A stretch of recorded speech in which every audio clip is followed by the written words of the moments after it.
Dear students, this is Basant Tiwari, your English teacher. Today, we have to learn a typical piece of writing. That typical piece of writing is published in a newspaper or in a magazine. Yes, we are talking about article writing.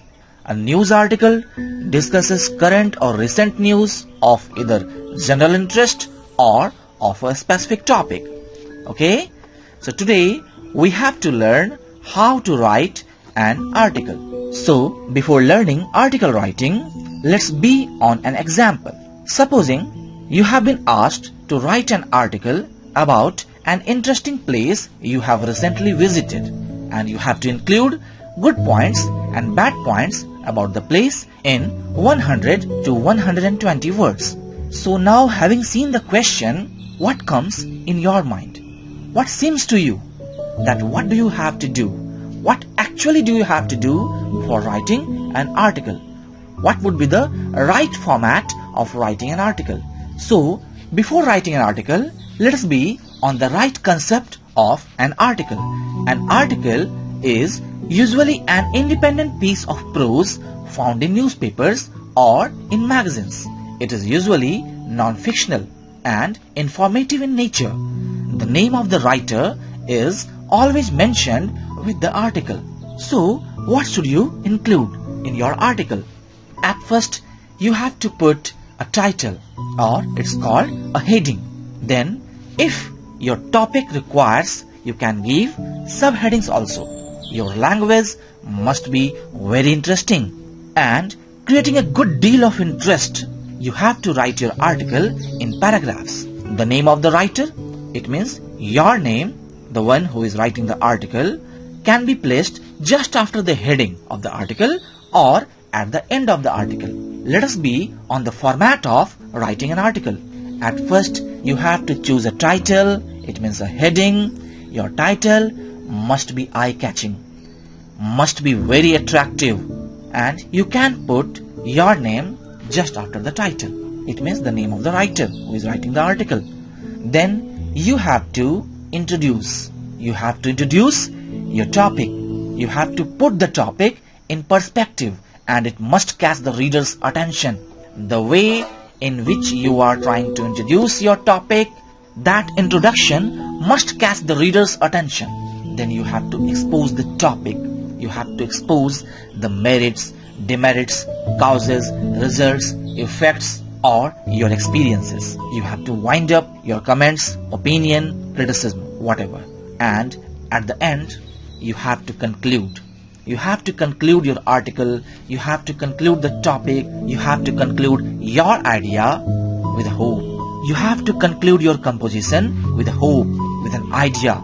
There can be a warning. There can be an appeal to the public, to the ministers, to the government officials, or there can be a call for action. So all these things will depend upon the requirement of the given topic. There can be variation according to the topic.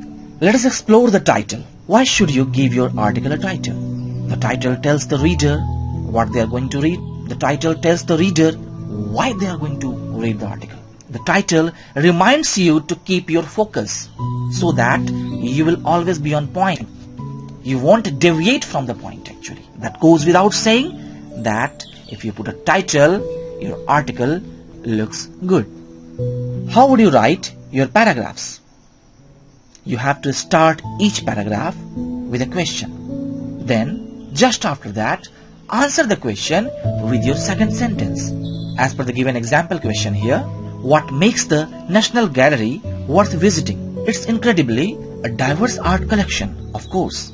Then you have to continue the paragraph with information about the National Gallery and about your visit, about all your experiences. So this way your composition, your article will be very, very interesting. So take care of all these. Let us return to the question. As you have been asked to write an article about an interesting place you have visited, you have to include good points and bad points about this place. You have to write between 100 to 120 words. One student decides to write about a visit to the National Gallery in London. So what title should he give to his article. What should be the suitable title? Here I have put some suggestions for the given question. The National Gallery, Life is short, art is long, My visit, Pleasure in art, More than just paintings, The finer things in life, The best art museum in the world. Many more can be added, but I have put some examples here. Any one of these can be chosen by you. Now, these are the points to remember. The purpose of writing the article should be clear. Should be very clear. Think about who you are writing the article for. Be on the topic. You don't have to deviate from the topic. You have to check your spelling, grammar and number of words. You have to plan your answer very carefully. Use of difficult and bombastic language must be avoided. And you have to really be sure that you have answered the question, that you have not deviated from the point, that you have described that very point that has been asked in the question. Your language must be very interesting, as it has already been told, because a teacher will read your article. A teacher will evaluate your article. If your article would be boring, you won't get good marks.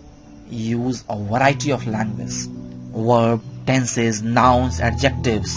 Don't just use the present simple and say everything is nice or boring. Using am is are only, using simple sentences only won't create a good impact on the evaluator.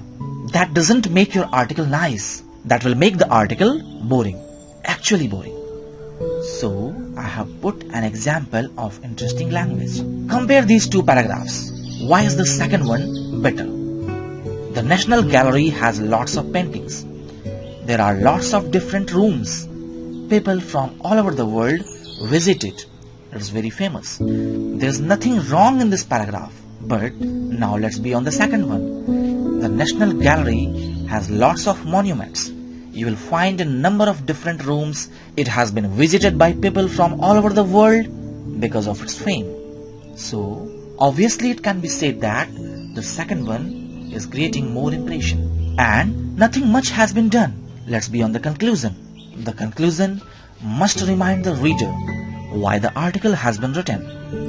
The conclusion must deal with so what and now what questions. The conclusion must deal with the problems and the solutions. If your article focuses on a problem, use your conclusion to point the reader to a good solution.